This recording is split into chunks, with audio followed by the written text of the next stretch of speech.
ಗ್ರಾಮ ಪಂಚಾಯಿತಿಯ 2025-26ನೇ ಸಾಲಿನ ಗ್ರಾಮ ಸಭೆ.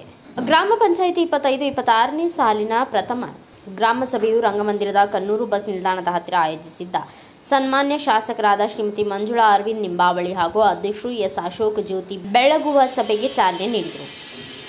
ಪಂಚಾಯಿತಿ ಅಭಿವೃದ್ಧಿ ಅಧಿಕಾರಿ ಪ್ರಾಸ್ತಾವಿಕ ಭಾಷಣ ಮಾಡಿ ಆಡಳಿತ ವರದಿ ಮಂಡಿಸಿದರು. ನಂತರ ಸಾರ್ವಜನಿಕರ ಕುಂದುಕೊರತೆಗಳ ಬಗ್ಗೆ ಚರ್ಚಿಸಿ ವಿವಿಧ ಇಲಾಖೆಗಳಿಂದ ತಮ್ಮ ಇಲಾಖೆಗೆ ಸಂಬಂಧಪಟ್ಟ ಸೌಕರ್ಯಗಳ ಬಗ್ಗೆ ಮಾಹಿತಿ ನೀಡಿದರು.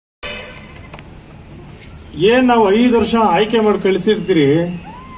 5 ವರ್ಷದಲ್ಲಿ ಕೆಲವು ಸದಸ್ಯರು ಒಬ್ಬರು ಕೂಡ ಒಂದಿನ ಕೂಡ ಬಂದಿಲ್ಲ ಒಂದು ಗ್ರಾಮ ಸಭೆಗೆ. ಬೇರೆ ಕಡೆ ಎಲ್ಲ ಬಂದು ಬಾಯ್ ಬಡ್ಕೊಂತಾರೆ. ಇಲ್ಲಿ ಯಾಕೋ ಬಂದಿಲ್ಲ ಗೊತ್ತಿಲ್ಲ.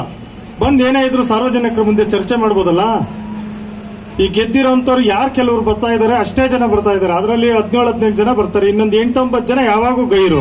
ಇದು 5ನೇ ವರ್ಷ ಕೂಡ ಅವರು. ನಾನು ಏನೋ ಈ ಲಾಸ್ಟ್ ವರ್ಷ ಇದು ಈ ಸಲ ಬರ್ಬೋದು ಅಂತ ನಾನು ಅನ್ಕೊಂಡಿದ್ದೆ. ಆ ಗೆದ್ದಿರೋರು ಎಲ್ಲೋಗರ ಬಂಡೆ ವಂಶಂದ್ರ ಮತ್ತೆ ಈ ಕಾಡಸೊಂಡನಹಳ್ಳಿ ನೇತೃತ್ವ ವಹಿಸೋರು ಎಲ್ಲವರೋ ಗೊತ್ತಿಲ್ಲಪ್ಪ. ಯಾಕೋ ಬರ್ತಾನೆ ಇಲ್ಲ ಗೊತ್ತಿಲ್ಲ. ಗೊಲ್ಲಹಳ್ಳಿಯವರು ಅವ್ರಿಗೇನ್ ಗೆದ್ದವರೋ ಇಲ್ಲ ಗ್ರಾಮ ಪಂಚಾಯತಿ ಮೆಂಬರ್ಗಳು ಏನಾಗಿದಾರೋ ಗೊತ್ತಿಲ್ಲಪ್ಪ. 5 ವರ್ಷದಿಂದ ಬಂದಿಲ್ಲ. ಏನೋ ಈ ವರ್ಷ ಆದ್ರೂ ಬರ್ತದೆ ಅಂತ ಒಂದು ನಿರೀಕ್ಷೆ ಇತ್ತು ನನಗೆ. ಬರ್ಲಿಲ್ಲ, ಆಯ್ತು. ಅವ್ರು ಬರ್ದೇ ಇದ್ರು ಪರವಾಗಿಲ್ಲ. ಯಾಕೆ ಕೆಲಸನೂ ನಿಲ್ಲಲ್ಲ. ಯಾಕಂದ್ರೆ ನಮ್ ಶಕ್ತಿಶಾಲಿ ಶಾಸಕರಿದ್ದಾರೆ. ನಾವು ಮಾಡೋಂತ ಕೆಲಸಗಳು ನೀವೇನ್ ಹೇಳಿದ್ರೆ ಅವನ್ನೆಲ್ಲ ನಾವು ಮಾಡ್ಕೊಟ್ಟಿದ್ದೀರಿ. ನಾವು ನುಡಿದಂತೆ ನಡೆದಿದ್ದೇವೆ.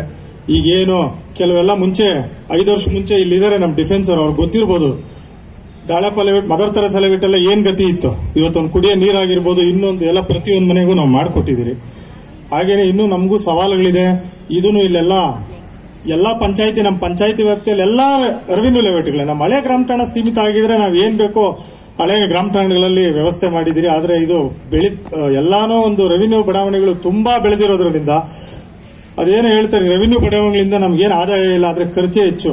ಈಗ ಒಂದು ಯಾರಾದ್ರೂ 2 ಎಕರೆ ಲೆವೆಟ್ ಮಾಡ್ಬಿಟ್ಟು ಹೋಗ್ಬಿಟ್ಟಿರ್ತಾರೆ ಡೆವಲಪರ್. ಅದ್ರ ಟಾರ್ ಹಾಕಕ್ 1 ಕೋಟಿ ಬೇಕು. 1 ಕೋಟಿ ನಮ್ಗೇನು ಅಲ್ಲಿಂದ ಆದಾಯ ಬರಲ್ಲ. ಆದ್ರೂ ಕೂಡ ಹಂಗಂತ ಹೇಳಿ ಜನ ನಾವು ನಿರ್ಲಕ್ಷ್ಯ ಮಾಡಬಾರ್ದು. ನಾವು ಮಾಡಬೇಕು ಅಂತ ಹೇಳಿ ಸಾಕಷ್ಟು ನಮ್ಮ ಯರಪನಹಳ್ಳಿ ಭಾಗ ಇರ್ಬೋದು, ಚಿಗುಬಿ ಭಾಗ ಇರ್ಬೋದು, ಕಣ್ಣೂರು, ಮಿಟ್ಗಾನಹಳ್ಳಿ ನಮ್ಮ ಗ್ರಾಮ ಪಂಚಾಯತಿ ಮೆಂಬರ್ಗಳು ಆ ಲೆವೆಟ್ ಹಾಕ್ಬೇಕಣ್ಣ, ಈ ಲೆವೆಟ್ ಹಾಕ್ಬೇಕು, ಅಲ್ಲಿ ಸ್ವಲ್ಪ ಒಂದು ಬೋರ್ ಹಾಕ್ಬೇಕು. ಈ ರೀತಿ ಎಲ್ಲ ಎಷ್ಟು ಕಾಮಗಾರಿಗಳು ನೋಡಿದ್ರಿ ನೀವು. ಹೆಚ್ಚು ಕಮ್ಮಿ ಈ ನಮ್ಮ ಪಂಚಾಯತಿ ವ್ಯಾಪ್ತಿಯಲ್ಲಿ 15 ಹಣಕಾಸು ವರ್ಗ ಇವೆಲ್ಲ ಸೇರಿದ್ರೆ ಒಂದು 80 ಕಾಮಗಾರಿಗಳು ನಾವು ಮಾಡಿದಿರಿ.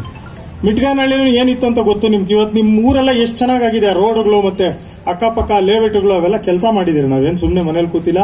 ಆಮೇಲೆ ಪ್ರತಿಯೊಂದಕ್ಕೂ ಅಕೌಂಟಬಿಲಿಟಿ ಇದೆ ನಮ್ಮ ಹತ್ರ. ನಮ್ಮ ಕಾಮಗಾರಿ ಉಸ್ತುವಾರಿಗಳಿರ್ತಾರೆ. ನಮ್ಮ ಶಾಸಕರು ಮತ್ತೆ ನಮ್ಮ ಶಾಸಕರು ಮತ್ತೆ ಮಾಜಿ ಶಾಸಕರಾದಂತಹ ಅರವಿಂದ್ ನಿಂಬಾವಳಿ ಅವರ ನೇತೃತ್ವದಲ್ಲಿ ಒಂದು ತಂಡ ರಚನೆ ಆಗಿದೆ. ನಮ್ದು ವಾರ್ಡ್ ಕಾಮಗಾರಿ ಇರ್ತಾರೆ. ಎಲ್ಲಿ ದುಡ್ಡು ಬರ್ತೈತೆ ಯಾವ. ಈ ಸಂದರ್ಭದಲ್ಲಿ ಪಂಚಾಯಿತಿ ಅಧ್ಯಕ್ಷರು ಎಸ್ ಅಶೋಕ್, ಉಪಾಧ್ಯಕ್ಷ ಲಲಿತ್ ದೇವರಾಜ್, ಪಂಚಾಯಿತಿ ಅಭಿವೃದ್ಧಿ ಅಧಿಕಾರಿ ಗಂಗಾರಾಮ್, ಕಾರ್ಯದರ್ಶಿ ಜೆಎನ್ ರಾಜೇಂದ್ರ ಬಾಬು, ಪಂಚಾಯಿತಿ ಸದಸ್ಯರು, ಗ್ರಾಮದ ಸಮಸ್ತ ನಾಗರಿಕರು, ಮಹಿಳೆಯರು ಉಪಸ್ಥಿತರಿದ್ದರು. Bureau report Balaji V, Bharatha Vaibhava news, Kannur. Thanks for watching. Read, discuss and debate with editor Dr. Yan Prashant Rao. Wanted reporters in print, digital and visual media for Bharat Vaibhav Daily Newspaper, BV News 5 Channel and BV Fast Web News from all the talukas of Karnataka, Goa and Maharashtra. If interested, send your resume to 9019229369.